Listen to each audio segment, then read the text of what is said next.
তোর নতুন ফ্ল্যাট থেকে ঘুরে এসে মাকে বললাম সব কিছু খুঁটিয়ে খুঁটিয়ে, তোর ঝকঝকে মোজাইক মেঝে, ইমালশান লাগানো দেওয়াল, আধুনিক ডাইনিং টেবিল, জানালা দরজায় ঝুলানো দামি পর্দা, এমনকি তোর ব্যালকনিতে রাখা বাহারি পাতার টব, সব কিছুই বললাম মাকে। নগেন দত্ত লেনে আমাদের আলো বাতাসীন একতলার ভাঙা ঘরে বসে মাকে সব শুনলেন চোখ বুজে। শুনতে শুনতে মার মুখে ফুটছিল হাসি আর চোখে আসছিল জল। তোর ব্যালকনিতে দাঁড়ালে ছড়িয়ে থাকা শহরটাকে অনেক দূর পর্যন্ত দেখা যায়। বসবার ঘরের দেওয়ালে নতুন কেনা একটা সুন্দর পেন্টিং ঘরটাকে কি গাম্ভীর্যে ভরিয়ে তুলেছে। এ সব কিছুই মাকে বললাম। চোখ বুজে শুনতে শুনতে মার মুখে ফুটে উঠছিল হাসি আর চোখে আসছিল জল। তোর চেহারাটা আগের চেয়ে অনেক ঝকঝকে সুন্দর হয়ে গেছে, ফর্সা হয়ে গেছিস অনেকটা, যদিও তোর হাসিটা আছে ঠিক ছোটবেলারই মতো। জামাইবাবুর মুখে শুনলাম সামনের পুজোয় তোরা নাকি একেবারে পুরো দক্ষিণ ভারতটাই বেরিয়ে আসবি।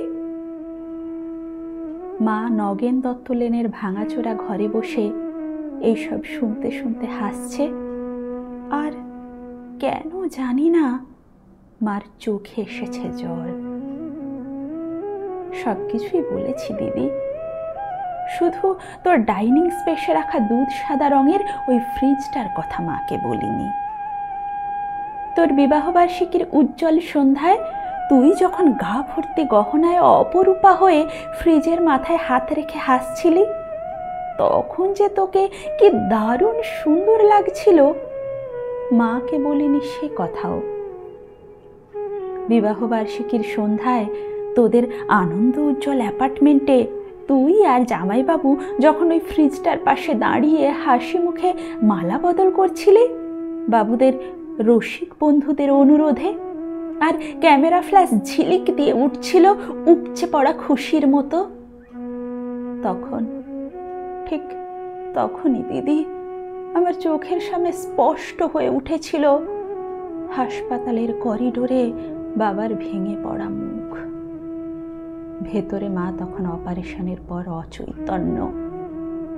ডাক্তার এসে বাবাকে বললেন চোখটা বোধহয় আর বাঁচানো গেল না, তাও একবার চেষ্টা করে দেখতে পারেন মাদ্রাজে, যদিও সে অবশ্য অনেক টাকার ব্যাপার। হাঁড়ি কাঠে আটকে পড়া অসহায় পশুর মতো করুণ দেখাচ্ছিল তখন বাবার মুখটা। সিঁড়ি দিয়ে আস্তে আস্তে বাবা আমার কাঁধে হাত রেখে বলেছিলেন, কমলাকে সারা জীবন শুধু দুঃখ কষ্টই দিলাম, সুখ দিতে পারলাম না। আজ ওর চোখ দুটো চলে গেল, সবই আমার কপাল। দিদি, অনেক দরদস্তুর চাপাচাপির পর তোর বিয়েটা যখন আরো কয়েক ভরি সোনা আর একটা ফ্রিজের দাবিতে আটকে পড়েছিল অনিশ্চয়তার ঘুরটোপে, বাবা তখন কাউকে না জানিয়ে চড়া সুদে ধার করেছিলেন অনেক টাকা।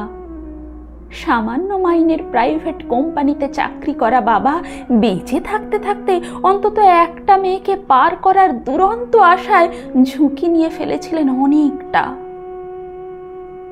চোখের জল আর রজনীগন্ধার সৌরভকে পিছনে ফেলে তুই চলে গেলি, পড়ে রইলাম আমরা, মা আর আমি, আর পড়ে রইল নগেন দত্ত লেনের অন্ধকার ঘরে বাড়তে থাকা সুদের বোঝার চাপে তলিয়ে যাওয়া একটা সৎ মানুষ, তোর বাবা, আমার বাবা।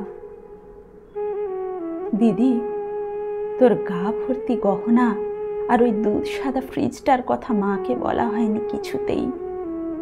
দৃষ্টিশক্তি খুইয়ে বসা মাকে বাবা বলেননি কিছুই, শুধু অসহায়ের মতো খুঁজতেন মার মুখে একটু হাসি আর বড় মেয়ের ভালো ঘরে বিয়ে হওয়ার একটু তৃপ্তি।